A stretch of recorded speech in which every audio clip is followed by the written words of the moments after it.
नमस्कार। उत्तराखंडी आवाज़ में एक बार आपका फिर से स्वागत है। हाल ही में हम सभी जानते हैं कि कोरोना महामारी की वजह से सारे के सारे स्कूल कॉलेजेस बंद हैं। इसलिए मैं एजुकेशन के बारे में एक छोटी सी वीडियो आप लोगों के सामने हाजिर करती हूँ। आशा आपको पसंद आएगी और आपको अगर पसंद आए तो इस वीडियो को आगे ज़रूर बढ़ाएं। अपनी उत्तराखंडी आवाज़ को ज़रूर सपोर्ट करें। हाल ही में पता है हमें कि कोरोना महामारी चल रही है, हर जगह लॉकडाउन लगने की फिर से तैयारी हो रही है। ऐसे में स्कूल कॉलेज की भेंट सबसे पहले चढ़ती है लॉकडाउन के तौर पर। हाँ, अगर बात करनी हो कि रिलीज़ करनी है, इलेक्शन करने हैं, वोट करने हैं या अपना प्रचार प्रसार करना है तो वो ठीक है, वो हो सकता है, वहाँ कोरोना नहीं फैलता है।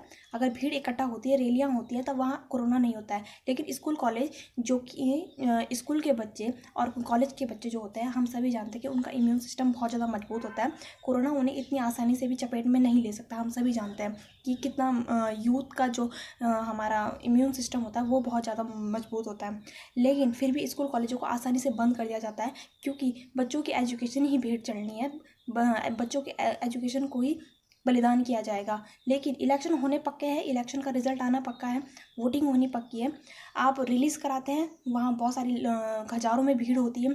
आप अपनी पदयात्रा कराते हैं तो वहाँ हज़ारों की संख्या में भीड़ होती है।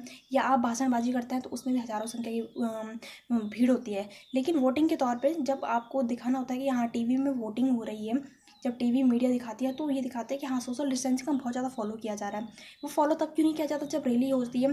खैर, ये सब है सरकार की चोचले, ये सब है सरकार को अपनी राजनीति करने का शौक है। क्योंकि हम सभी जानते हैं सरकार को बस अपनी राजनीति की रोटियां सेकनी, अपनी राजनीति, अपनी पार्टी का प्रचार प्रसार करना है। हम सभी जानते हैं। बात करते हैं उत्तराखंड के एजुकेशन सिस्टम के बारे में। तो उत्तराखंड का एजुकेशन सिस्टम वैसे भी बहुत ही निम्न स्तर पर जा चुका है। और जब आप और हम एक ऐसे इंसान को, एक ऐसे मुख्यमंत्री का चुनाव करते हैं जिसका खुद का नॉलेज माइनस में गया है, जिसको खुद दुनियादारी की खबर नहीं है, जब ऐसे कम पढ़े लिखे लोगों को आप राज्य की गद्दी सौंप देते हैं तो उत्तराखंड का एजुकेशन सिस्टम निम्न स्तर पर जाना जायज़ है। तो इसका सीधा सीधा जो असर पड़ता है वो हमारे यूथ पर पड़ रहा है। अभी हाल ही में मैं अपने उत्तराखंड की घटना बताऊं तो उत्तराखंड के, मैं HNB श्रीनगर गढ़वाल की छात्रा हूँ, BSc थर्ड ईयर की। तो अभी हरिद्वार में कुंभ का मेला भी लग रहा है, जिस वजह से क्या है कि 9 से 14 अप्रैल तक का कॉलेज के जितने भी पेपर थे उन सबको बंद कर दिया गया है, उन सब पेपर पोस्टपोन कर दिए हैं। तो क्यों हमेशा कोई भी महामारी आई, कोई भी धरना होता है, कोई भी विरोध होता है देश में या केंद्र में, कुछ भी होता है तो उसका सबसे पहला असर बच्चों के एजुकेशन पे डाल दिया जाता है। मतलब दुनियादारी में कुछ भी हो जाए, दुनिया उलट पुलट हो जाए, लेकिन सबसे पहले अगर आपको बंद कराना है वो स्कूल या कॉलेजेस होती है। क्योंकि बच्चे का भविष्य है, भाड़ में जाए इनकी भला। अभी अगर कुंभ की बात लें तो हरिद्वार में जो कुंभ का मेला हो रहा है, हम सभी जानते हैं कि हमारे मुख्यमंत्री ने, हमारे सेकंड PSR ने ये जारी किया है कि 72 घंटे पहले की कोरोना नेगेटिव रिपोर्ट होनी चाहिए, तभी आपको एंट्री मिल सकती है कुंभ में, हरिद्वार में। या आप छोटे बच्चों को नहीं ला सकते, मतलब एक एज लिमिट रखी है कि इतने एज के लोग आ सकते हैं। सोशल डिस्टेंसिंग फॉलो करेंगे, मास्क, सैनिटाइजर सब कुछ फॉलो कर रहे हैं। जब सोशल गाइडलाइंस आप फॉलो कर रहे हैं, जब श्रद्धालु हरिद्वार में आने तो श्रीनगर या बाकी कॉलेज स्कूलों को बंद कराने की क्या जरूरत है। उन्होंने क्या बताया, क्या हरिद्वार के श्रद्धालु श्रीनगर में आएंगे क्या अपना कोरोना फैलाने? और जब आप कोरोना निगेटिव रिपोर्ट मांग ही रहे हैं तो ऑब्वियस सी बात है कि कोरोना पॉजिटिव वो होंगे ही नहीं। और कोरोना पॉजिटिव होंगे भी तो आप तो रोज़ स्क्रीनिंग कर रहे हैं, रोज़ कोरोना सोशल डिस्टेंसिंग का फॉलो करा रहे हैं, सब कुछ कोरोना गाइडलाइंस को फॉलो करवा रहे, तो कोरोना कैसे फैल जाएगा? और आपको कोरोना का इतनी ही टेंशन थी तो आप एक लिमिट रखते हैं कि कुंभ के मेले में सिर्फ इतने ही लोग आ सकते हैं एक दिन में। इतना बड़ा जब कुंभ का मेला चलता है तो आपको ये लिमिट रखनी चाहिए थी कि इतने दिन इतने लोग आएंगे, इतने दिन इतने लोग आएंगे। लेकिन नहीं, कुछ भी होता है लेकिन आपको कॉलेज बंद करानी होती है क्योंकि बच्चों का भविष्य है, डूब जाता है तो डूब जाने दीजिए। आमतौर पर देखा जाता है कि यदि देश में कुछ भी हो, सबसे पहले स्कूल और कॉलेजों को बंद कर दिया जाता है। खासकर कॉलेज में, जो कॉलेज में डिग्री लेने वाले बच्चे हैं उनकी एक साल पीछे ही रह जाते हैं, या जिनका अभी पूरा थर्ड ईयर कंप्लीट हो जाना, फाइनल कंप्लीट हो जाना चाहिए था, वो एक साल पीछे रह गए हैं। क्यों? क्योंकि आप टाइम पर पेपर नहीं कराना चाहते, टाइम पर रिजल्ट नहीं देना चाहते हैं, बस मोटी मोटी फीस ऐंठना चाहते हैं। फीस नहीं ऐंठेंगे तो आप रेस्ट्रिकेट कर देंगे या उसको पेपर में नहीं बैठने देंगे या एक्स्ट्रा फाइन लगाएंगे।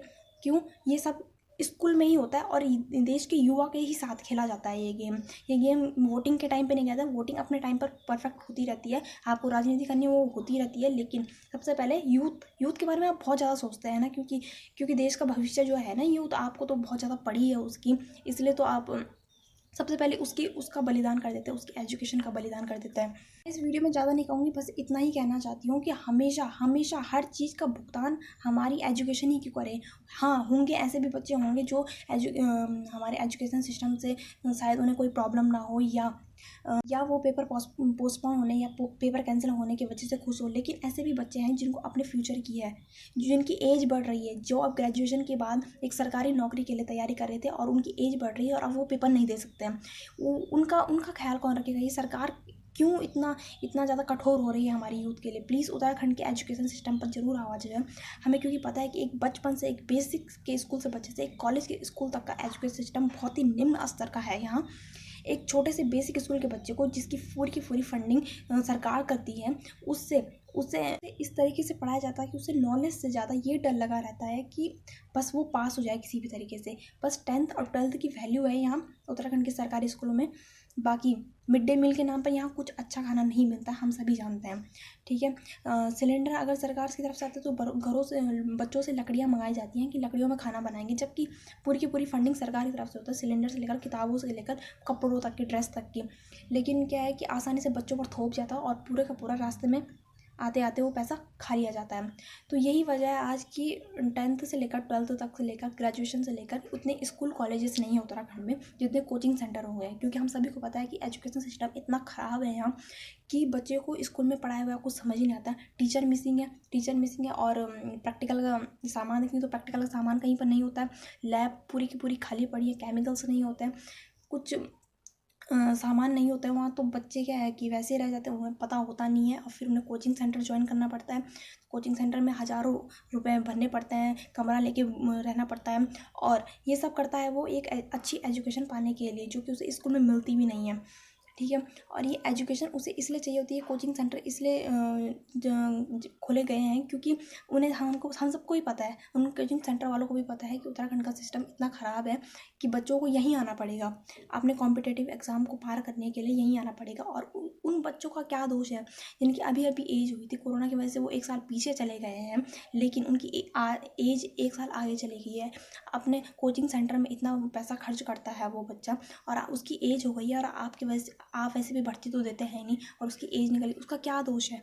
आप अपने एजुकेशन से, अगर उत्तराखंडी हैं आप, तो इस वीडियो को जरूर आगे बढ़ाएं, क्योंकि उत्तराखंड का एजुकेशन सिस्टम जितना दिन पर दिन ख़राब होता जा रहा है, बच्चे सिर्फ और सिर्फ पास होने के लिए पढ़ रहे हैं। हम देखेंगे कि यही वजह है इंडिया में कि लोग सिर्फ पास होने के लिए पढ़ते हैं, ना कि किसी नॉलेज के लिए। अगर आप 8th क्लास के बच्चे को 5th क्लास का सिलेबस पूछेंगे तो उसे नहीं याद है, क्योंकि उसको अच्छे से पढ़ाया नहीं गया है। तो इस वीडियो को जरूर आगे बढ़ाएं ताकि एजुकेशन सिस्टम में 1% तो बढ़ोतरी हो, 1% तो बच्चे आगे बढ़ें, उन्हें बाहर ना जाने पड़े, उन्हें पलायन ना करने पड़े, उन्हें अपने क्षेत्र में अच्छी पढ़ाई मिले, अच्छी सुविधाएँ मिले। यही मेरी आशा है, यही मैं कामना करती हूँ। जय भारत, जय उत्तराखंड। धन्यवाद।